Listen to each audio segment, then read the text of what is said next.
नमस्कार. विचारांचा तारा न्यूज चॅनलमध्ये तुम्हा सर्वांचे सहर्ष स्वागत. शेतकरी संघटना व साखर कारखान्यात समझोता हवा. ऊस दराचा प्रश्न लवकर सोडविण्याची मागणी. प्रतिवर्षाप्रमाणे चालू वर्षीही शेतकरी संघटना व साखर कारखाने यांच्यात ऊस दरासंबंधी संघर्ष सुरू असून यामध्ये कोणीही नमते घेत नसल्याने हा संघर्ष दिवसेदिवस चिघळण्याची दाट शक्यता निर्माण होत असून या संघर्षामुळे मात्र सर्वसामान्य शेतकरी भरडला जात आहे हे निश्चित असून आता हा संघर्ष एकमेकांच्या सलोख्याने मिटवणे गरजेचे बनले असून संघर्ष मिटल्यास सर्वांचेच हिताचे असल्याने ऊस दराचा प्रश्न लवकर एकत्र येऊन सोडविण्याची मागणी होत आहे.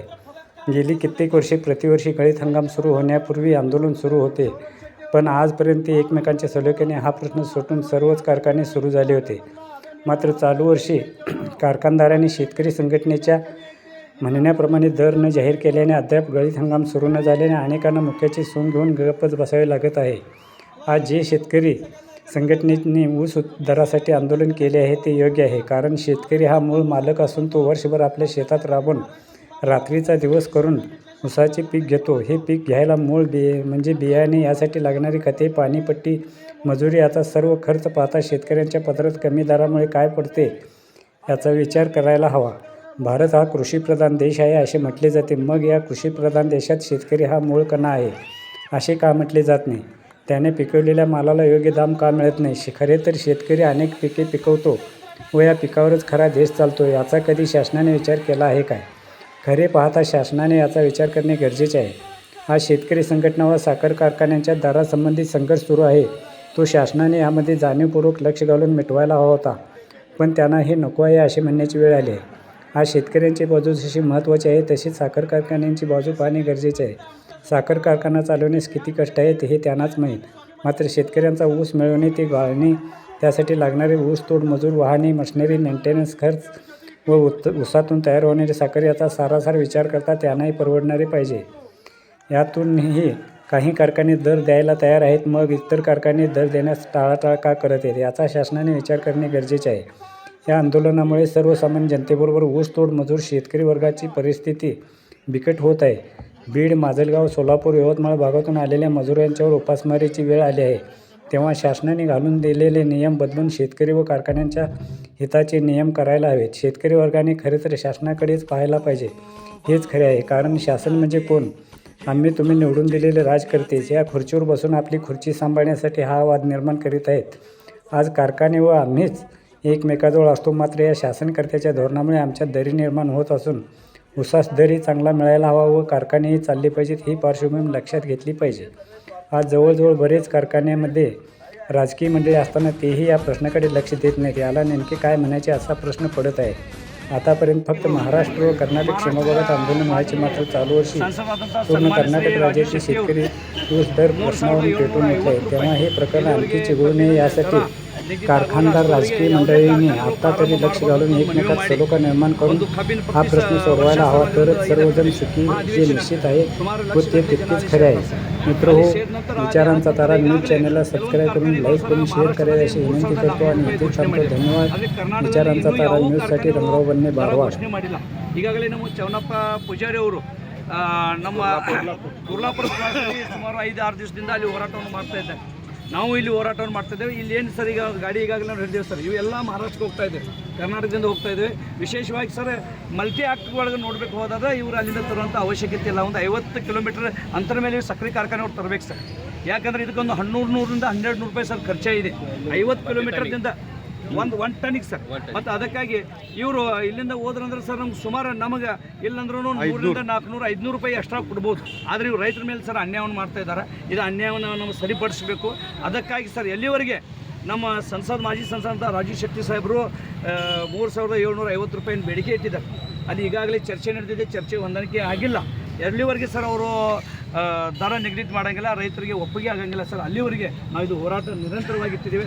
ಅದಕ್ಕಾಗಿ ಕೆಲವೊಂದು ಜನ ರೈತರು, ನಮ್ಮಲ್ಲಿ ಇರುವಂಥ ರೈತರು ಏನು ಮಾಡಿದ್ದಾರೆ ಅಂದರೆ ಸರ್ ಕಬ್ಬವನ್ನು ಕಟ್ಟಿದ್ದಾರೆ. ಅವ್ರಿಗೂ ಸ್ವಲ್ಪ ಬುದ್ಧಿ ಬರಲಿ ಅಂತ ರೈತರು ಯಾರೂ ಕಿಡಿಗೇಡ್ತನ ಮಾಡಬಾರ್ದು ಅಂತ ಹೇಳಿ ಸರ್ ನಾವು ಹೋರಾಟವನ್ನು ಮಾಡ್ತೇವೆ.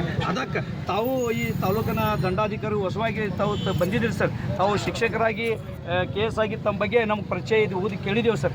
ನೀವು ಒಬ್ಬರು ರೈತರ ಮಕ್ಕಳು, ಅದು 5ನೇರು ನಮ್ಮ ಸಮೀಪದವ್ರು ಇದ್ದೀರಿ ಸರ್. ಅದಕ್ಕಾಗಿ ನಮ್ಮಲ್ಲಿ ಇರುವಂಥ ರಿಕವರಿ ಸರ್ ಸುಮಾರು 11-12 ರಿಕವರಿ ಇದೆ. ಅದಕ್ಕೆ ನೋಡಬೇಕಾದ್ರೆ 3,700-800 ಕೊಡಬೇಕಾಗಿದೆ. ಸಕ್ಕರೆ ರೇಟ್ ನೋಡ್ರೆ ಕೊಡಬೇಕಾಗಿದೆ. ಬಾಯ್ ಪ್ರಾಡಕ್ಟ್ ಇದ್ದೇವೆ ಸರ್ ಅವ್ರ ಕಡೆ. ಆದ್ರೂ ಸರ್ ರೈತರ ಮೇಲೆ ಅನ್ಯಾಯ ಮಾಡ್ತಾರೆ. ದಯವಿಟ್ಟು ತಾವು ಇದಕ್ಕೆ ಮಧ್ಯಸ್ಥಿ ವಹಿಸಿ, ಸಕ್ಕರೆ ಕಾರ್ಖಾನೆಗಳಾಗಲಿ ಅಥವಾ ಅವ್ರ ಚೇರ್ಮನ್ ಜೊತೆಗೆ ಮಧ್ಯಸ್ಥಿ ವಹಿಸಿ ನೀವು ರೈತರ ನ್ಯಾಯ ಒದಗಿಸಿ ಕೊಡಬೇಕಂತ ಹೇಳಿ ನಾವೆಲ್ಲ ರೈತ ಸಂಘಟನೆ ಪರವಾಗಿ ತಮ್ಮಲ್ಲಿ ಸರ್. ನಾವು ತಾತ್ಯಾ ಸಾಹೇಬ್ ಬಸನ್ನವ್ರಿ. ಈಗ ನಿಮ್ಗೆ ಇಷ್ಟ ಹೇಳೋದಂದ್ರೆ ಸರ್, ಅತ್ನಿ ನಿಮ್ಗೆ ಗೊತ್ತೈತ್ರಿ, ಅತ್ನಿ, ನಿಪ್ಪಾಣಿ, ಚಿಕ್ಕುಡಿ, ರಾಯಬಾಗ ಇವು 70% ಕಬ್ಬು ನಮ್ಮ ಮಹಾರಾಷ್ಟ್ರ ಹೋಗ್ತವೆ ಸರ್. ಯಾಕಂದ್ರೆ ಕರ್ನಾಟಕ ವಿಷಯ 300 ರೂಪಾಯಿ 300 ರೂಪಾಯಿ ಹೆಚ್ಚೈತ್ರಿ ಸರ್. ಆದ್ರೆ ನೀವು ಯಾಕಪ್ಪ ಮಾರಾಟದವನು ಕಬ್ಬ ತಡೆದಿರಿ ಅಂದ್ರೆ ನಮ್ಮದು ಅಲ್ಲಿಗ ನಮ್ಮದು FRP ಹಿಡ್ಕೊಂಡು ನಮ್ಮದು ಬಿಲ್ ಕುಂತಿತ್ತು 3,750 ಮರಾಠಿ 3,750 ಕುಂತೀವಿ ಸರ್. ಅಷ್ಟು ನಮ್ಮ ಬೇಡಿಕೆ ಇತ್ತು ಸರ್. ಈಗ ಆದ್ರೆ ಅಷ್ಟು ಬೇಡಿಕೆ ಇಲ್ಲದೆ ಇವರು 3,400 ಅಂದ ಅಲ್ಲಿ ಹೋಗಿ ಚನ್ನಪ್ಪನತ್ಯಾಗ ಹೋಗಿ ಅವ್ರವ್ನು ಹೇಳಿ ಕತ್ತಾರೆ ಬಿಡು. ಆದರೆ ಅಲ್ಲಿಂದ ಇಲ್ಲಿ ನಮ್ದು ಏನು ಬಾಂಡ್ರಿ ಮೇಲೆ ಇರೋರ್ಲ ನಮಗೆ ಮೋಸ ಆಗಾಕಿತ್ತು ಸರ್. ಮೋಸ ಅಂದ್ರೆ ಟನ್ ಹಿಂದ್ಗಡೆ 300-400 ರೂಪಾಯಿ ಮೋಸ ಆಗಾಕಿತ್ತು ಸರ್. ನಮ್ಗೆ ಅದ್ರ ಕಾಲಾಗ ಬಾಬಾ ನೀವು ಬಿಲ್ ಘೋಷಣೆ ಮಾಡಿ ಇಲ್ಲ ಈಗ ಬಂದಿರೋ ಅವ್ರು ಜವಾರ್ದವ್ರು ನೀವು ಹೇಳ ಈಗ ಯಾವ್ದು ಬಿದ್ರಿ ಅಲ್ಲ ಬಿದ್ರಿ 3,614 ರೂಪಾಯಿ ಮಾಡಿ ಅವು ಗಾಡಿಗಳು ಬಿಡ್ತೀವ್ರಿ ಸರ್. ಅವ್ರ ಸಾಹೇಬ್ ಬಂದ್ರೆ ಮತ್ತು ಸರ್ ನಮ್ದೊಂದು ಇದೊಂದು ಮನೆ ಐತ್ರಿ, ನೀಯಪ್ಪ ಇನ್ನೂ ಮಾಡಿಲ್ಲ, ಇವೆಲ್ಲ ಕಬ್ಬ ಒಡ್ಸೋದು ಬೇಡ, ಬಿದಿರಿಗೆ ಹಾಕ್ಕೊಂಡ್ರಿ ಸರ್. ಬಿದ್ರಿ ಸಾಹೇಬ್ ಬರಲಿ, ಅವೆಲ್ಲ ಬಿದಿರಿ ಪಾವತಿ ಮಾಡಿದ್ವಿ.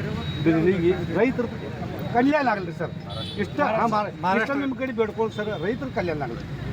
ಬಿದಿರಿಗೆ ಹಚ್ಕೊಂಡು ನಾವು ಎಲ್ಲ ಒಂದು ಗಾಡಿ ಇಟ್ಕೊಂಡು ಸರ್, ಕರೆ ಇವ್ರಿಗೆ ಕಬ್ಬ ಕೊಡ್ರಿ ಸರ್. ಅವ್ರು ಮತ್ತೊಂದು ಹೇಳ್ತಾನೆ ಸರ್, ಇವು ಜವಾರ್ದ ಇವಂಗ ಇಲ್ಲಿ ಕಳ್ಕಳಿ ಮಾಯೆ ಬರುವಂಗೆ ಇವು ಚೇರ್ಮನ ಮತ್ತು ಇದು ಅಲ್ರಿ ಇವು ನಮ್ಮ ಮೇಲೆ ಭಾಳ ದಬ್ಬಾಳಿಕೆ ಮಾಡಿದ್ದಾರೆ ಸರ್. ನಾವು ಬಿರಿಸ್ ತೆಗ್ದೇನ್ರಿ ಸರ್.